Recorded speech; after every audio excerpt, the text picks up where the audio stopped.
But it's what I'm saying is our EQ can affect our attitude, and that's a huge W for me, because I was a little bit of dumpy diapers. I was low energy, not necessarily dumpy diapers, but I felt like I was walking a tightrope. Like I could have gone either way, right? Because I had low energy today. And so like I was like, oh man, I could turn this into dumpy diapers, but thankfully I was just kind of like, but I was on this tightrope.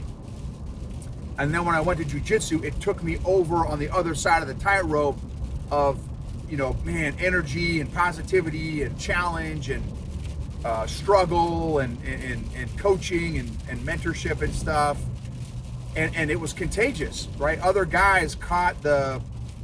folks in there caught the bug, and who knows, right?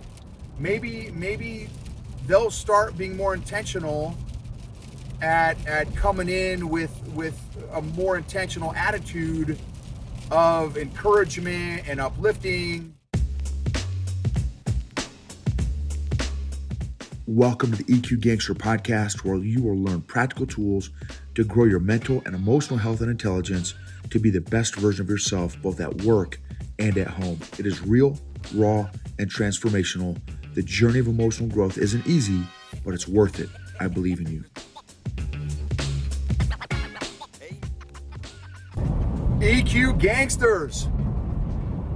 Tonight is going to be about how our emotional intelligence or EQ affects our attitude, which affects the atmosphere, environment around us, and ultimately has the potential to change culture within an organization. It's been so fascinating. These are going to be some lessons from the mats at my new Brazilian Jiu-Jitsu gym. Just some phenomenal people, phenomenal dudes. So I'm going to share about that in a second, and this whole attitude concept.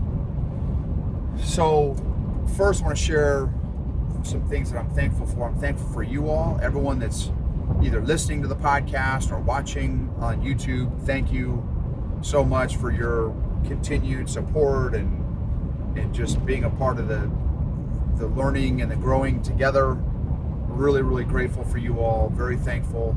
Thank you for I need to start on my wife's podcast, filter it through a brain cell. She reads the reviews of the people who leave reviews for her podcast, and it's a great idea, and I want to start doing that. I just have not done that yet, but I appreciate all the reviews that you all have made and commented on and stuff, and shared maybe an insight or something of how you've grown a particular area of your life or how it's impacted your life. Really, really appreciate that.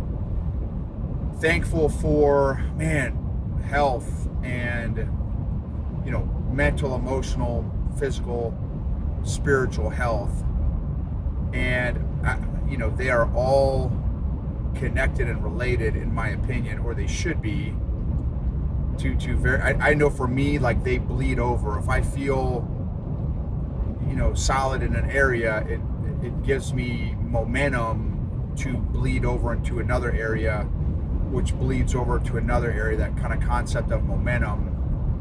And so anyway, I'm thankful for that. I'm thankful for tracking my growth. So if you know me for any number of years, like old school homies will know that probably 15 years ago, for 10 years, so 15 years ago and then 10 years prior, I was like hardcore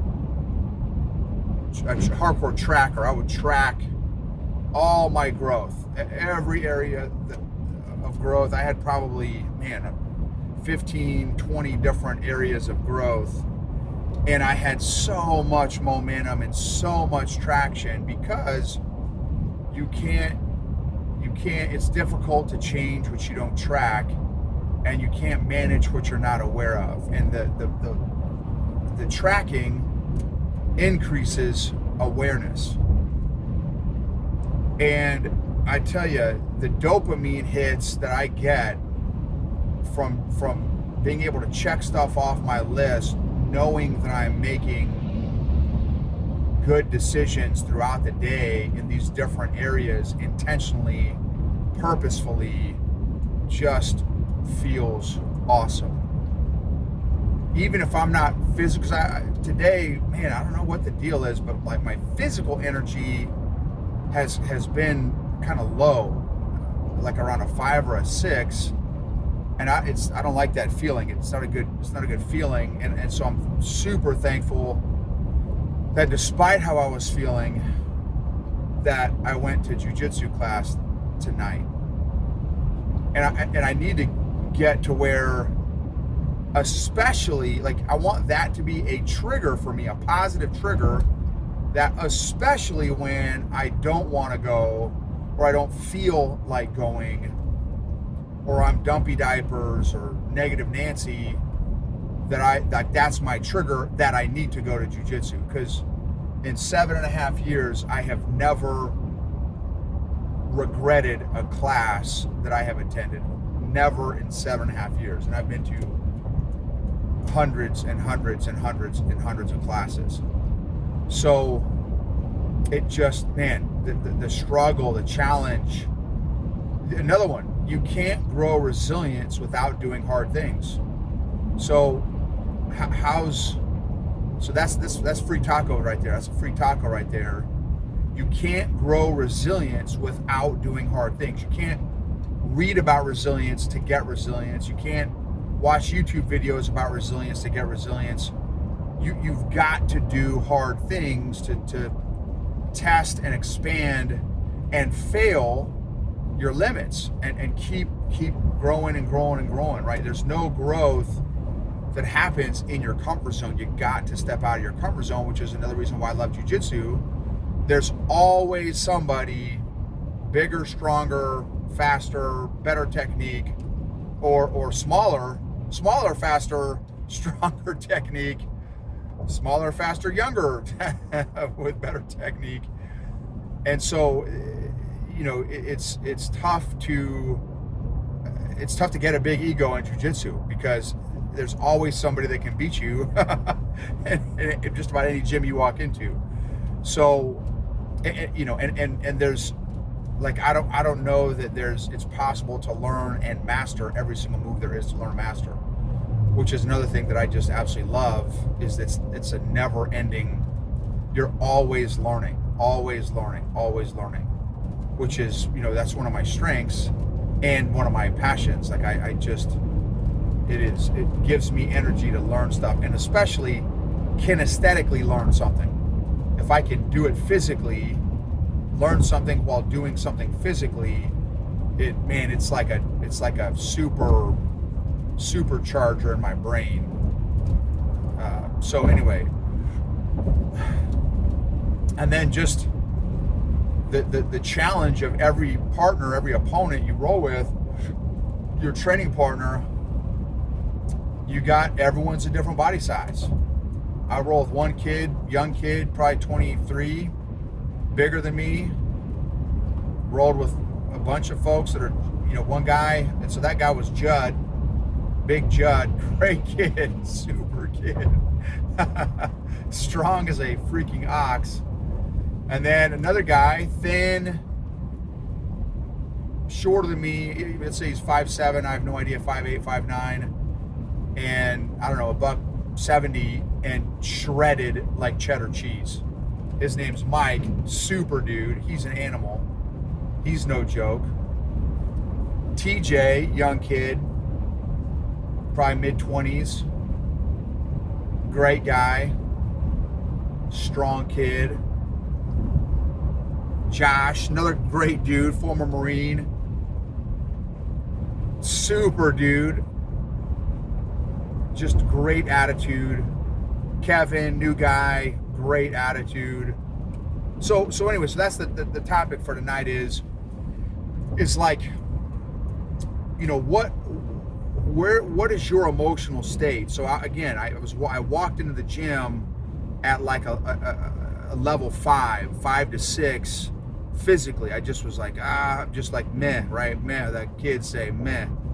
Like the emoji with the flat line eyes and the flat line mouth. Like that's how I felt. Just physically, just energy levels at about a 5.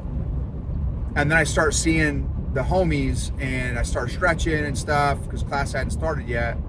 And now my energy starts to pick up about a 6. And then we start doing warm-ups, and warm-ups, the professor, dude named Professor Wayne, he's an assassin. He's super chill dude. That's always one of the things I've heard in jiu-jitsu is be careful of the nicest dude in the gym because there's a really good chance that they will kill you. That's what it is with Wayne.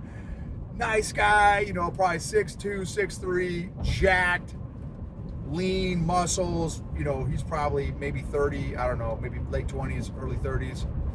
And nice, just super nice dude, and can absolutely destroy you. I've talked about him the last couple episodes. So anyway, so boom, with these warm-ups, the warm-ups are no joke. As an old guy, like I gotta pay attention to my shoulders and stuff like that because I'm working on some rehab on my shoulders and stuff. But man, okay, we started doing hard stuff, and all of a sudden now I'm hitting a 7. And then he shows kind of like we're doing some positional drills, which is great. It's such a great thing because there's kind of one move that I've got down fairly decently, not very decently, but fairly decently. But that's it. I've told you guys that before too. Like there's one move that I feel like I'm a purple belt on. The other moves I'm a white belt on. So positional drills force me to work on my white belt moves that I'm only a white belt in. And so we did positional drills where you start in a particular position. So now, boom. So again, we're doing more hard stuff, which is in my weakness. I don't, in fact, one of the drills was one partner starts in, it's called turtle, where your one partner is on their elbows and forearms and their knees, kind of like curled up in a ball on their knees and forearms.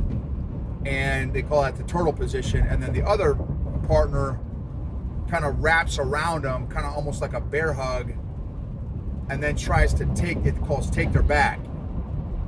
And I'm a white belt in my back game. I have no back game, like no joke. Not being humble, not being modest. Like I have no back game. So, and the whole goal of this game was, or the drill was, you got to stay on their back. So if they turn and face you, or you turn and face them, if they turn and face you right in your chest to chest, they win and you lose. Well, because I have no back game, I always want to turn into, I want them to turn into me. I want that. I don't want to take the back. So anyway, but it's forcing me to have to work on my weakness. So boom, my energy levels are going up another notch. So like about a 7 or 8. Anyway, so like, and then boom, you do 3 minutes, one person's in turtle position and the other person's on the back, and then the other 3 minutes, the other person's in turtle position, the other person has their back, and then you rotate partners. And so we did that a handful of times, and then it was like rolling, like legit just 6-minute rolls, 5 or 6 minute rolls. I think it was 6-minute rolls, which is awesome. And now you're just go 6 minutes, 30-second break, find a new partner, roll 6 minutes, 30-second break, find another partner. And what's great is so my energy levels, right? Just the more I'm doing this, every roll, my energy level is increasing because I'm rolling with these young, strong dudes. They're younger than me, they're stronger than me, they're faster than me. Many of them have as good as technique as me.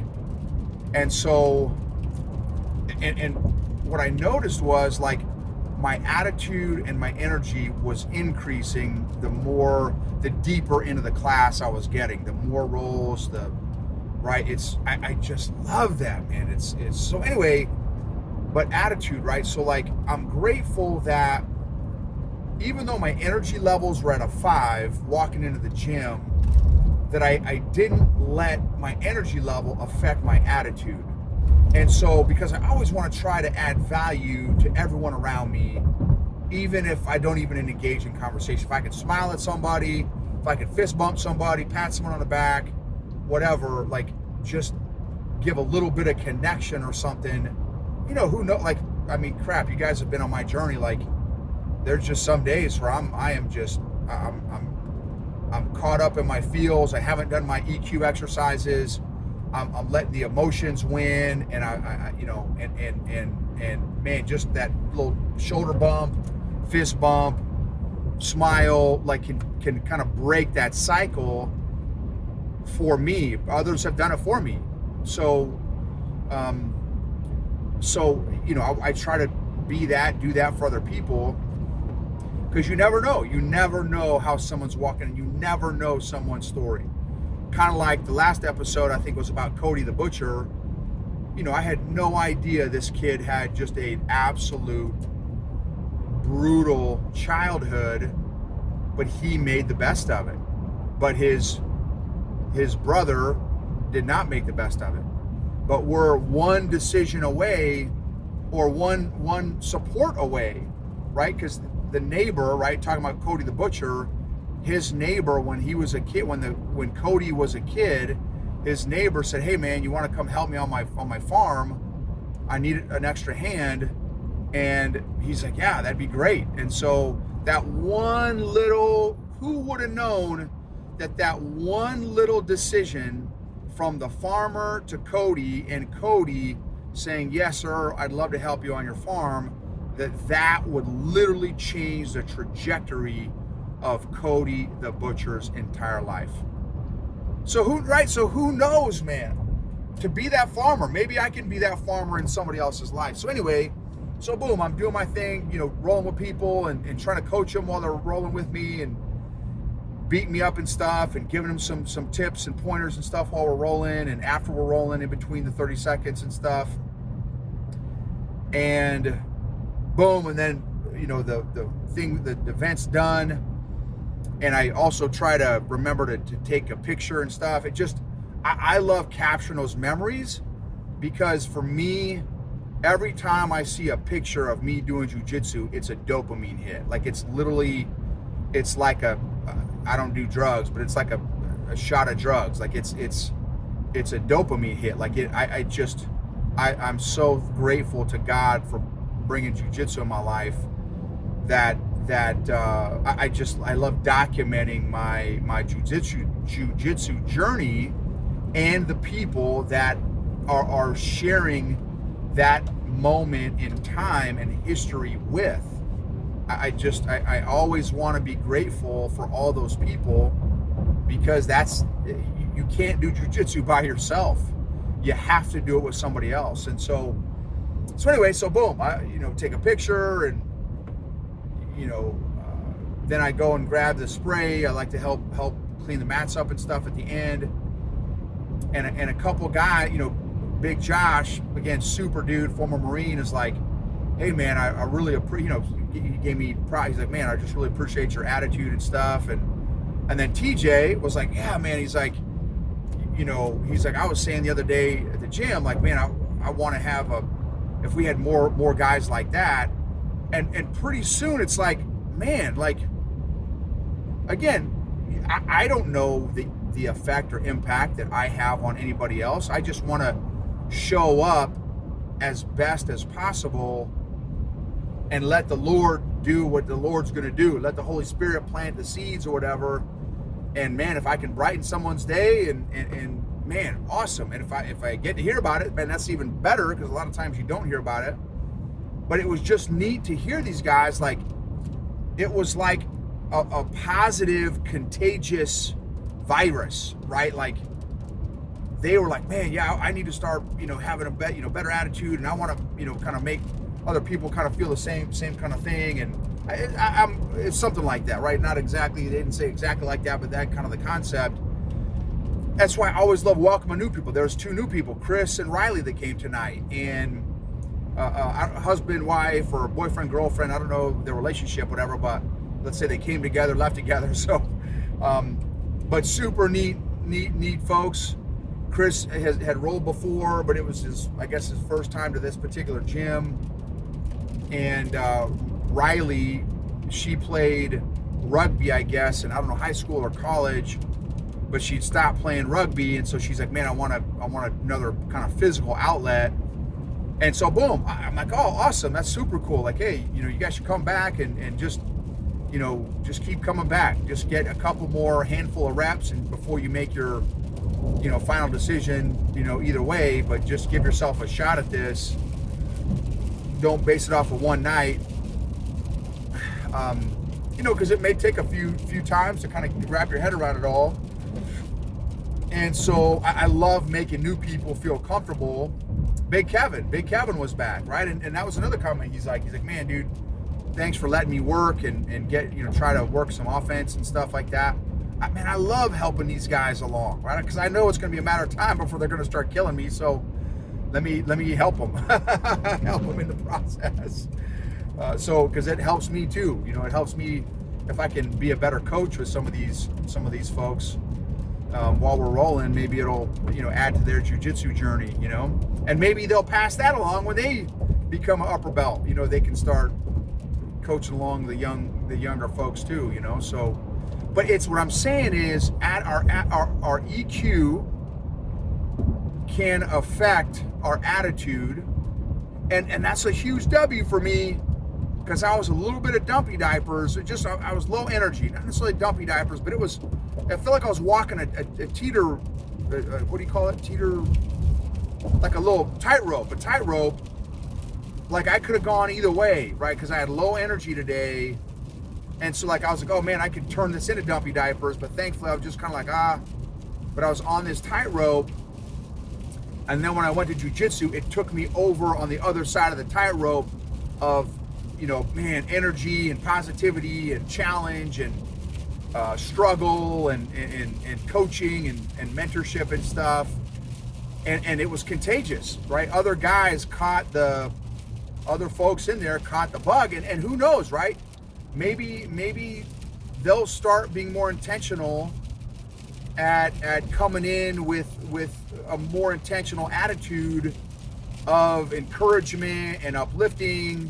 Because that's really the jiu-jitsu communities, man, is anyway, so it was just neat to see that little microcosm in one class over the course of an hour of thankfully in this case, my attitude being able to infect in a positive way, a few other folks, and maybe they'll take that home with them, right, and bring it to their families maybe, right? Who knows, right? Who knows? Anyway, it was just fun to kind of see how it all played out. And again, just so grateful for the jiu-jitsu folks and Professor Wayne and all the great, I met another great dude, Musa tonight, super dude. Anyway, just meeting some awesome people in jiu-jitsu, finding my tribe, finding my community, and trying to add value to that community and not just be a taker, but be a contributor to the community as well. And so anyway, some things to chew on, things to think about is how can you, regardless of your energy level, choose to have a good attitude? Because if you can have a bad day, you can choose to have a good day also. So how can you be more intentional at choosing to have a good attitude and add to and contribute to those around you, and see how that affects your energy levels? See how that affects your attitude. If by adding value to other people, if that contributes to your energy levels and your attitude, and it's a positive, like it feeds itself, that positive attitude, that positive energy feeds itself, as well. So, because it's powerful, man, I'm telling you, it's a powerful experience when you can add value to somebody else like that regarding energy and stuff. So anyway, emotionally healthy people help heal other people emotionally. Your emotional health and fitness is worth getting on the emotional mats and learning some emotional jiu-jitsu so that you can learn how to roll with the different emotions that God has given us. Rather than run from those emotions, you can learn how to roll with those emotions and learn from each of the emotions that you roll with.